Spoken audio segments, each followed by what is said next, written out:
You accept Do you that's have fact true? checkers? The New York Times says it's true. Is this a serious show? Wait. Every time I try to speak, you asked for a source. You called it a blood libel. You asked for a source. Fortunately, we had time to look it up. Excuse me, you are interrupting me. She made a definitive statement. She admitted she had no source. She had to then use her computer. It's absurd that she has a computer during this debate. But she won. A rabbi screamed. What's up, everybody? Welcome to Truth Review. I'm Hayes, and this exchange between Candace Owens and Rabbi Shmuley contains a specific numerical claim that deserves to be checked directly, along with a documented legal record that provides essential context for evaluating everything else said in this segment. Owens claimed Israel dropped more tons of explosives on Gaza than were dropped on Dresden during World War II. Rabbi Shmuley demanded a source and called the claim a blood libel before she could produce one. There's also a documented Australian court ruling that's directly relevant to how credible Owens' broader claims about anti-Semitism and the Holocaust actually are. Hit subscribe because Truth Review checks the tonnage, the timeline, and the court record.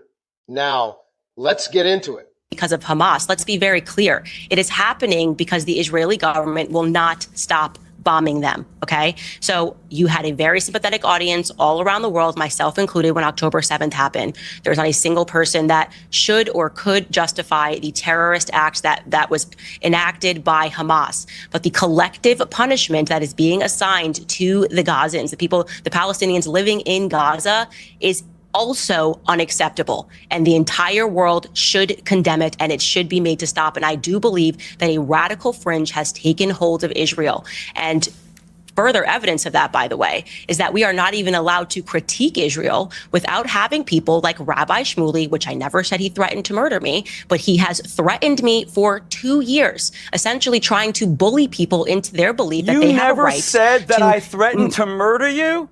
We're going to post No, I never said that you threatened to murder me. Don't cut me off. I did not cut you off. Okay, I will not cut you off. Go ahead, please. I did not cut you off, okay? The point is that now what's happening across America is that you have Zionist organizations that are threatening and bullying people because people are taking a stance against this act against humanity. What they're doing is inhumane in Palestine. And so what they're doing is they're saying this person should get fired. This person should lose their job. The Zionist Federation of Australia just asked for me to have my visa banned simply because I don't support what Israel is doing. And if that is what I have to pay, if ultimately what happens, I get my visa banned because Zionism has a lot of money in media, then so be it. It's less of a price than the children in Gaza are paying right now. And as a Christian, I will never support what Bibi Netanyahu is doing. Right, and what's interesting to me, Rabbi Shmuley... May I respond? Hang on. Yes, but let me just say again the question I put to you earlier. It's not just people outside Israel who are now heavily criticizing Netanyahu and his government. It is people inside Israel in massive numbers. And so my question for you is, why? Why are so many people inside Israel taking to the streets to demand that Netanyahu stop this war? No, they never said he should stop the war. They said there should be a ceasefire to release the hostages because Israel is a cult. Don't interrupt me, please, Candace. Because Israel is a culture of life. And that's why Israel got into this mess for October 7th. They traded 1,000 murderers, including Yahya Sinwar, who Israel saved at Soroka Hospital in Beersheba when he had a brain tumor. The Hamas Hitler, who's the architect of October 7th, Israel saved his life. It's a culture of life, even for Palestinian murderers. They traded 1,000 for Gilad Shalit. You remember that. And now a whole group is saying, even if it leads to another October 7th, I need my children home. I understand that. Piers, I have 2 sons fighting in this war. I understand the dangers that are being faced. No one's saying to stop the war, not to destroy Hamas. They're saying call a ceasefire to release the hostages because of their execution. But I must respond. First of all, Candace just said that Israel dropped more bombs on Gaza than on Dresden. What's your source for that? Do you know that in Dresden, there were 1,000 Lancaster bombers sent over 2 nights by Churchill, and then 800 American, that's 1,800 bombs. What's your source that Israel dropped more than on Dresden? So it's just interesting because you realize that you used Dresden as an example. No. Answer the question. You just made Piers. This is deflection. I said more tons of explosives. You said that Israel. You just made a blood libel against the Jewish state. Dresden We was can't keep doing 1,000 this. Lancaster we can't keep doing bombers this. over and two nights. I am asking you, what is your source? This is getting very boring. The answer. Okay, don't interrupt me, please. The answer is Pierce. It's my turn, correct? Pierce, Rabbi Shmuley, Rabbi Shmuley, you can't ask someone a question and then refuse to let them answer. So I asked for a source. I didn't ask for a question. Go ahead. What's the source? It is We've heard the question. Absurd. Candace. I'm going to respond to what you are saying. This tactic of when anybody brings up anything that Israel is doing is wrong, you get to just scream blood libel and anti-Semitism. Don't interrupt her. Oh my gosh, it's a blood libel. It is not a blood libel to talk about the amount of death and the tons of explosives that have been dropped on the civilians in Palestine, okay? That is not a blood libel against Jewish people. This is such a nasty and perverted tactic, what is your which source? essentially says, I don't have to debate anymore because I get to just call everybody a person who's accusing me of blood libels. Okay, truly, what is happening right now is that the blood of Palestinians is being shed. Okay, that is not a libel against the Jews. That is a fact and a reality against Bibi Netanyahu and this government, which has gone extreme in their response to October 7th. So stop this tactic. Understood. All I asked was the source. Clearly, she has none. It was invented out of whole cloth. That's what a blood libel is.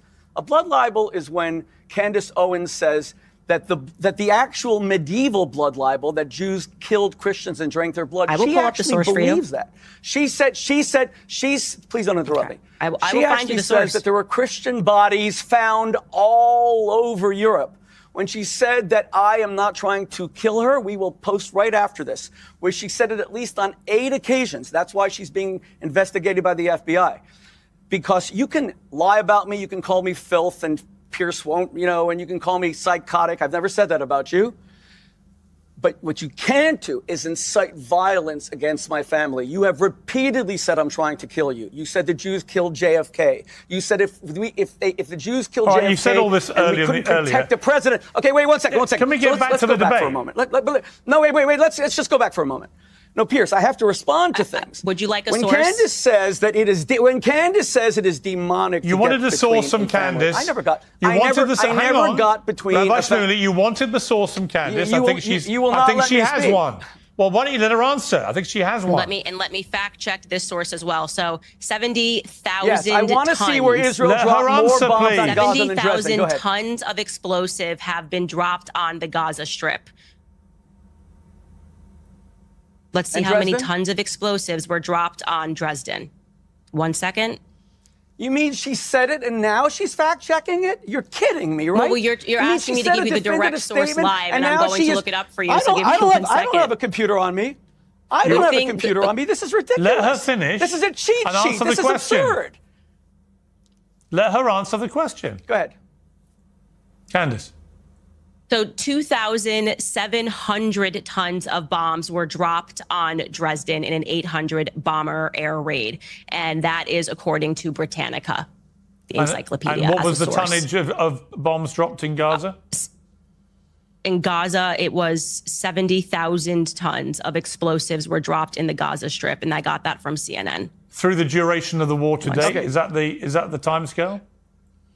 Yes. Okay. So Rabbi Shmuley, which that would they're seem saying to be has surpassed so let's be clear. Dresden, so Hamburg, over and 11 London months, during World War II. she's comparing an 11-month war to a single night in Dresden. That's clearly absurd. I'm glad that she has her cheat sheet, her computer in front of her. But notice, she made this you called it a blood libel, not knowing what she was talking about. She Just said, a moment, please. Hang on. What she said, to be clear, was that the Israeli... It's also in the New York Times. The Israeli Defense Force had dropped more bombs on Gaza than were dropped on Dresden. That is true. Do you accept that, Rabbi Shmuley? You know, Piers, I find this an astonishing debate. You asked? Wait, first of all, I don't... Wait. What do you mean it's true? Because she said it's true? No, do you accept do you that's have fact true? checkers? The New York Times says it's true. Is this a serious show? Wait. Every time I try to speak, you asked for a source. You called it a blood libel. You asked for a source. Fortunately, we had time to look it up. Excuse me, you are interrupting me. She made a definitive statement. She admitted she had no source. She had to then use her computer. It's absurd that she has a computer during this debate. But she was right. Because she had to look it up. One second. But she was right. Now she's saying that over an 11-month war. No, we don't know that she's right because your fact checkers haven't checked it, and my fact checkers haven't checked it. Let's go through the specific checkable claims in this exchange, starting with the tonnage comparison itself. Owens claimed Israel dropped more explosives on Gaza than were dropped on Dresden. Britannica and multiple historical sources confirm the Dresden bombing involved approximately 2,700 tons of explosives dropped over 2 nights in February 1945. For Gaza, multiple independent sources tracking the conflict, including the Palestinian Environmental Quality Authority and the Euromed Human Rights Monitor, along with reporting cited by Middle East Monitor in November 2024, placed the tonnage of explosives dropped on Gaza above 85,000 tons at that point in the war, with tracking organizations reporting the figure climbing past 100,000 tons by mid-2025. So the specific numerical comparison Owens made, that Gaza's total tonnage exceeded Dresden's, is directionally accurate based on available reporting, though the comparison spans an 11-month conflict against a single 2-night raid, a difference in time frame that matters and that Rabbi Shmuley correctly identified as relevant context, even though he did so after accusing her of fabricating the underlying number rather than engaging with the scale comparison itself. Now, here's what actually happened in the room once that number came up. The conversation stopped being about whether the tonnage figure was accurate and became a dispute about whether citing that figure at all constituted an act of anti-Semitism. That's a distinct and separate question from whether the number itself was true, and conflating the two functions is a way to avoid engaging with the underlying claim. Asking for a source is a legitimate journalistic instinct. Declaring a claim a blood libel before verifying whether it's true is a different move entirely, and it changes the subject from the evidence to the framing.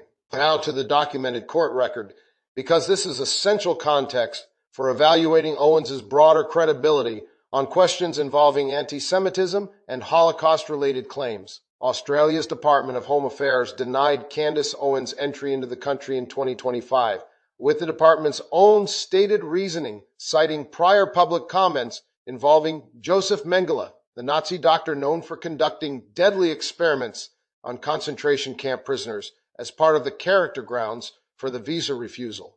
Owens challenged that denial in court, and Australia's High Court upheld the government's decision, additionally ordering her to cover the government's legal costs in the matter. That is not a disputed claim or a media characterization. It is a formal ruling from Australia's highest court based on a documented public record of her prior statements. This context matters directly when evaluating her broader claims in this specific segment, because it establishes that her credibility on questions specifically related to Holocaust history and anti-Semitism has already been formally adjudicated by a national judicial body separate from and prior to this particular televised exchange. Subscribe to Truth Review. We check the tonnage, we check the framing tactics being deployed in real time, and we check the court records that provide essential context nobody puts on screen.